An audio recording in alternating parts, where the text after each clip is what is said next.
I once did some consulting and training with the leadership team of a large water treatment company. Their customers range from small restaurants to large cities, and they have great technology, great systems, but their customers were having trouble reaching help when they needed it. The team thought things were just fine, but when we role-played scenarios of customers needing specific kinds of help, they got lost in their own systems and processes. Ouch. Kind of embarrassing, but a needed wake-up call. What was the key to their turnaround?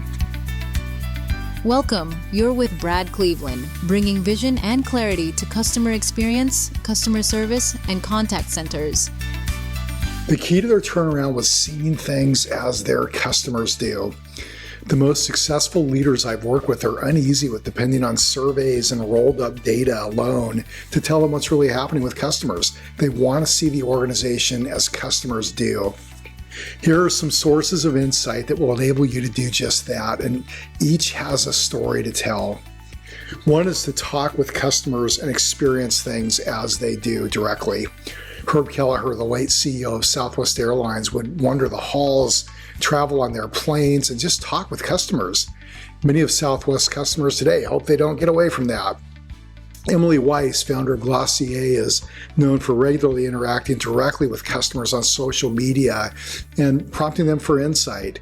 Brian Chesky at Airbnb reads customer feedback himself and even stays in listings to understand the experiences firsthand. And my all-time favorite example is the late John C. Bogle, founder of the Vanguard Group, who would help handle customer calls in their contact center. Not easy. He wasn't as effective as most others on their staff, and he admitted, he's not as proficient, but wow, what an example. And this opportunity applies to all levels of leaders. If you're the supervisor of a team, I know how demanding time is, but figure out how to spend at least some of your time with customers. Quick note, if this kind of content on customer service and customer experience is helpful, you can subscribe or follow wherever you're watching or listening now. And if you'd like these ideas delivered to your inbox each week directly, visit bradcleveland.com/newsletter. The second is social posts. Posts on Instagram, TikTok, Facebook, LinkedIn, and other social platforms can be a great source of insight.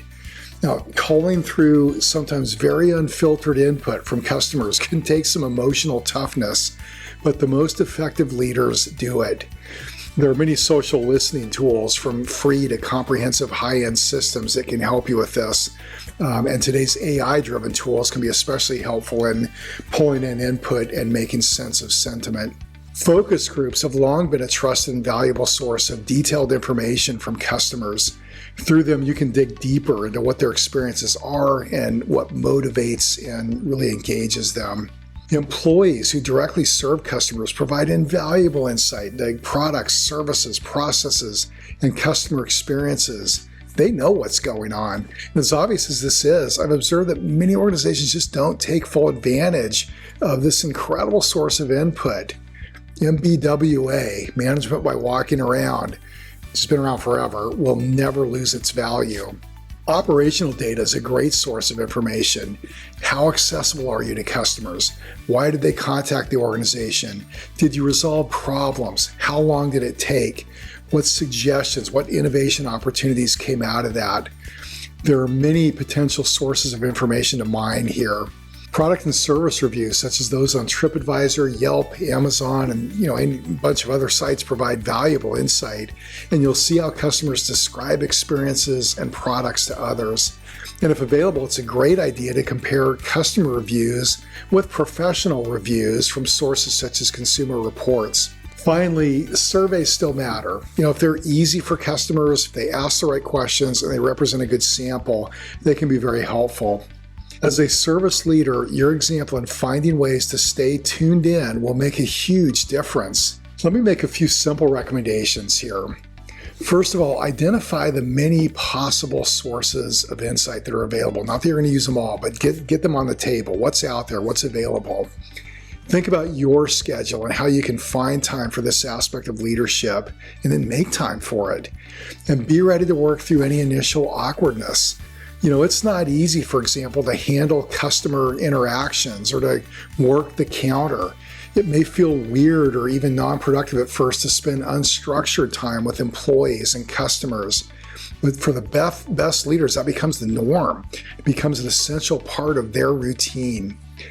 The water company I mentioned, they made it a mission to understand their customers better.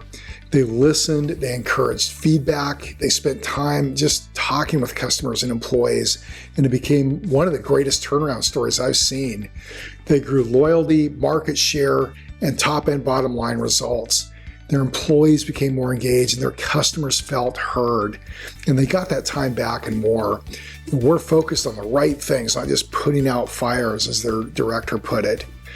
Many of the best decisions you make as a customer service leader will come by putting yourself in your customers' shoes, really seeing things as they do.